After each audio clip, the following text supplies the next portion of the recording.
Hey, Mike, how are you?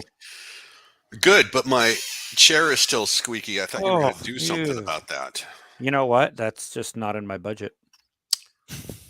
Okay, then you're the marketing guy. You're going to Oh, have to live with oh, it. oh, God! Everybody's turning us off right now. It's very I'll go. painful, Mike. I'll go buy Hey, some so WD-40. so can I just tell you one great thing that happened this week? And we're going to talk about it. We're going to talk about part of it in a second. But I Hmm. got to reconnect with some of my friends in news, Hmm. and two of them used one of my favorite news words, and I think everyone should know this word. If you work in a newsroom and you're trying to get a story, you are efforting that story. Efforting. Efforting. And I love that word. I just love the word efforting. It is such a great word. English is a dynamic language. I guess it's okay. Oh, such a great word. Speaking of which, you were on NBC in Los Angeles, KNBC, Hmm. talking about the LA LA Unified School District ransomware attack. Yeah, Uh, that's a big appearance for you. How was it? different. It was live. Hmm. So for each one of the two segments I did, and they only last like a minute or 2 minutes. Yeah. I had three handlers for each of those two live interviews. I tried to use a script, Hmm. but live does not really accommodate that because the anchor was kind of being fluid. Hmm. Um, As but they as they should be, and great anchor, by the way. she, Colleen I, was she was amazing. a good interview, and Yeah. her prowess as an interviewer, I think, had a lot to do with it. So Hmm. she gets the credit, not me. Yeah, yeah, yeah. She's really great. But let's actually dig into that actual ransomware attack. This is Okay. not your standard ransomware hit. Everything was shut down. Bad, bad, bad. This is a much more interesting, much more nuanced situation. Yes. So yes, they were hit with ransomware. And so, first interesting thing is they detected activity on Saturday. Okay. Hmm. On a holiday weekend, they detected activity on a Saturday, which Good for means them. they're watching their network. Okay. Hmm. So that's good. And then what the action they took was to immediately shut down all systems, and that probably saved their bacon. So there's no word of an extortion attempt. In fact, they say there has been no extortion attempt. It's not clear if records were taken, but they do say that the student management system was touched. So if they determine that records were taken, and or if they show up on a dark web forum or Sure. something like that, there's going to be a lot of legal activity. Um, but at the same time, they didn't have to shut down school. They did. I mean, a lot of good things happened here, and a lot of Hmm. learnings for other school districts here, right? I mean, this is. I mean, that now we're going to talk about the cost, and we're going to talk about all that in a second. But they did some things right here, which is really good. They did, and pulling the plug on everything like that was really good. But I will say that the teachers are pretty grouchy about having to take attendance with pencil and paper. I I mean, mean, there are systems down that help them, sure. manage the school. It they say, well, it didn't hit payroll, it didn't hit HR, stuff like that. But the fact that the student system was hit, we don't know what kind of records are in there. But We remember, don't. those records are regulated by FERPA, right? Hmm. Hmm. Family Educational Right to Privacy Act, and so that puts them squarely in the sights of the California privacy laws. Hmm. And I mean, that's what, $200 a record with Yeah. six what is 640,000 students, current students, right? And it could be more because previous student records, right? I mean, it Yeah. it could be a lot. Could be a giant number, not only that number, the average of $200 a record to clean up after one of these things, but the California privacy laws that state if someone's privacy information, and it's regulated by FERPA, the Right to Privacy Act, it's got a lot of overlap with this personally identifiable information. That's where the state would come in and say, do the data breach report, and that's the $200 a record. But Hmm. because of the privacy laws and the way that they're written, if your record has been disclosed, okay, your privacy information has been disclosed, the victims do not have to show harm or that they've experienced, financial fraud in order to have standing.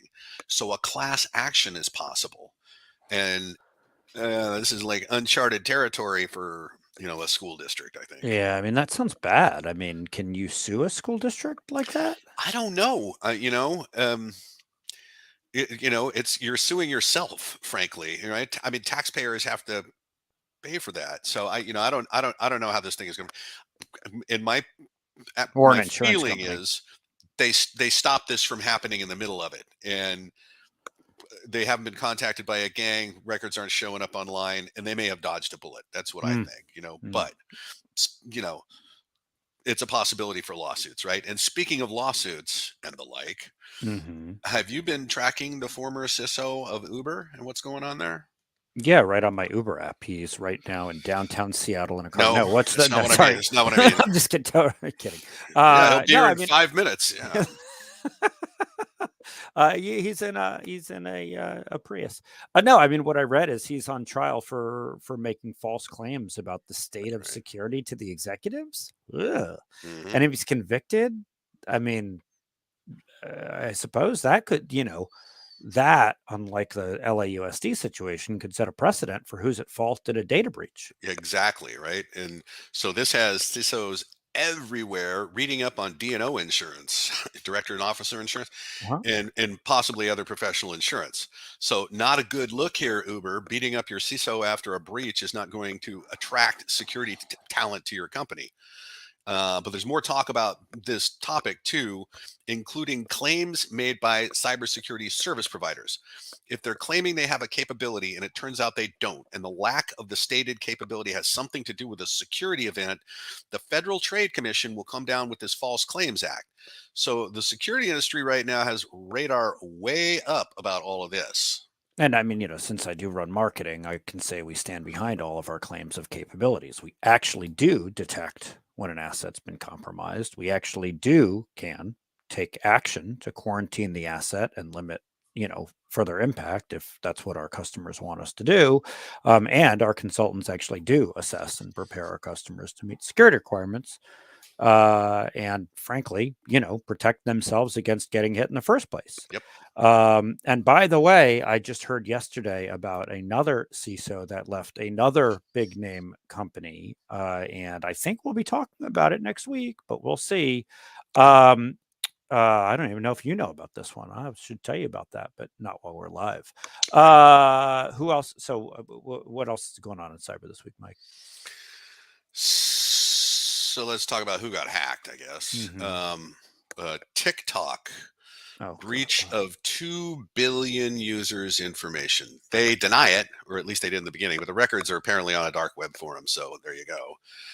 So if you're a TikTok user, change your password now. And if you've used the same password elsewhere, change those too. So I'm talking to you, Jake, because I know you're on TikTok all day long. I do cybersecurity dances on Uh huh. TikTok. Uh If huh. you I've didn't seen them. know, if you didn't know about the cybersecurity dance, just hit me up and I'll teach it to you. So that's kind of a weird story because China is behind TikTok and probably has all that info anyway. Hmm. London's largest bus operator has been hit with ransomware, and transportation is snagged up in London.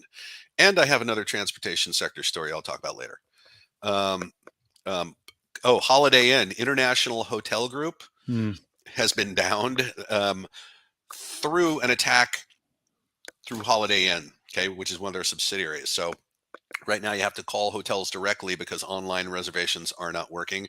And I've used the Holiday Inn site to try and schedule something, and it didn't work very well in the first place anyway. So no big loss.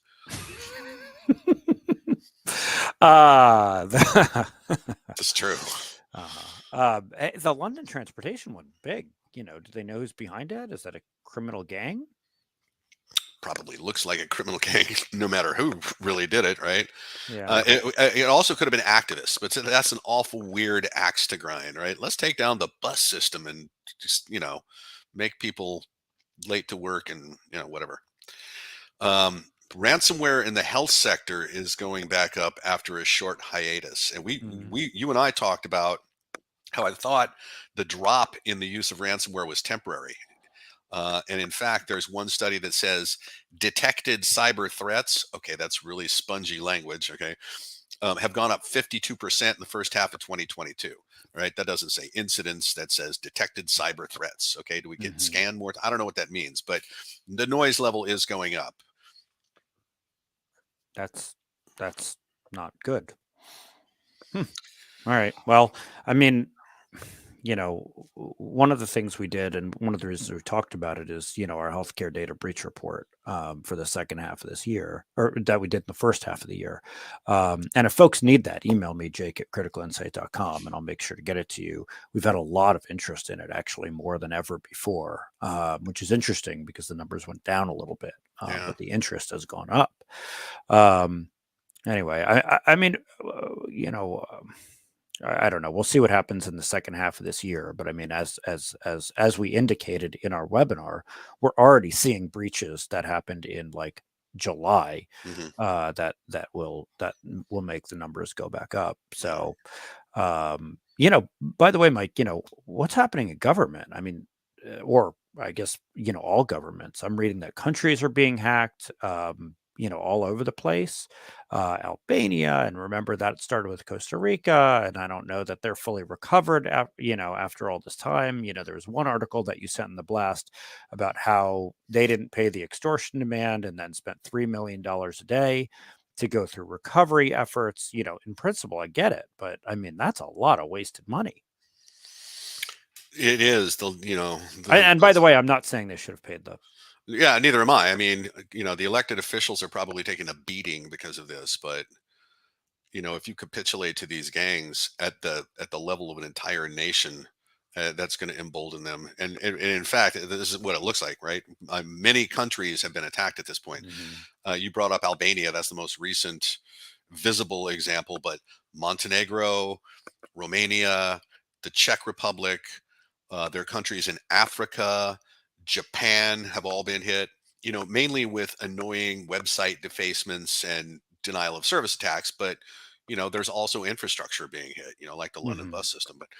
And I will say, Iranians are showing up more and more, and this is starting to look more serious. There's an Iranian APT group that is targeting dissidents, no matter what country they're in. Okay, so like getting doxxed by somebody you ticked off online is one thing. Having the Iranians come after you is something different, and they're apparently the ones behind the attack against Albania. Mhm. The UK came out and blamed them for that this week. The Saudis have come out to say they're outsourcing security because they're shorter on resources than we are. Sure. And with a statement like that, I got to believe the intelligence community is probably interested in that development. Yeah, and I mean, it's a very interesting thing, very interesting thing, and there's been times where we've been contacted by organizations in the Middle East to do security for various companies there, and we'll see. So we're getting short on time. Let's get to the T's and V's. Why people actually tune in, not just hear us jibber jabber. No, I think it's to hopefully get you doing the cyber dance, but that's not going to happen today. So, but Uh-huh, uh-huh. before we leave and go to T's and V's, in our government, the EPA has finally provided a plan to Congress on supporting cybersecurity in the water sector. Congress, please hurry up. And there's a good article that I read with someone finally catching up with us on the criticality of local government. The Mhm. title, though, State and Local Cyber Insecurity Endangers America. Okay, well, that's brushing up on being hyperbolic. And last thing, that the DoD is taking the lead in defending forward for the upcoming elections, which could mean a lot of things. Mhm. Okay, all right, threats and vulnerabilities. Mhm. Uh, Microsoft says get off basic authentication now because they're going to deprecate it. So, and most, I think, organizations have, but if you have not, get off basic off now. Evil Proxy is a new phishing as a service that further lowers the bar to getting into cyber criminality, and apparently, it's one of the best kits out there. Oh, Uh, great. yeah. Um, there's a remember Mirai, the botnet. There's a variant of that that's exploiting D-Link router vulnerabilities right now, Mhm. and another piece of malware that's targeting Linux and IoT devices. Both of these are presumably going to be used for DDoS attacks, right? Take over a bunch of IoT. That's what they do. They hurl packets, at a target. Vulnerability in iOS right now could allow arbitrary code execution. So that CVE is 2022 32893. And surprising no one, multiple vulnerabilities in Chrome, also arbitrary code execution. So this is your weekly admonishment to update Chrome. It has become your It weekly is. admonishment. It is. We should just lead with that every time. Hi, morning, Jake. Update Chrome. Okay, we're out of time. And Are the we? kicker is, yeah, we are. Oh, wow. We are. We pay by the second here, and you've talked a lot. Hey, so the kicker is the part where you make us laugh at the end. What do you got? Well, I thought about the story on how Ukrainians are posing online as women to get Russian soldiers to give up their position, but that's war, and war's not funny. No. Try However, again. our anonymous friends have struck again. And this time they abused a taxi hailing app to bring hundreds of cabs to the exact same place in downtown Moscow and thereby created a huge traffic jam. So, war's not funny, but poking the order of things can be, unless you needed a cab. Oh, I don't know, No, Mike. Yeah, no. Next no week, maybe. liner. But No. I know. I don't know. I think you need to. I think you need to effort a better kicker. All right, everybody. Thanks for joining us. I'll be efforting then this week. Okay, everybody. Remember to use effort one way. Use efforting in a sentence today, and we'll talk to you later. Goodbye. Okay. Bye.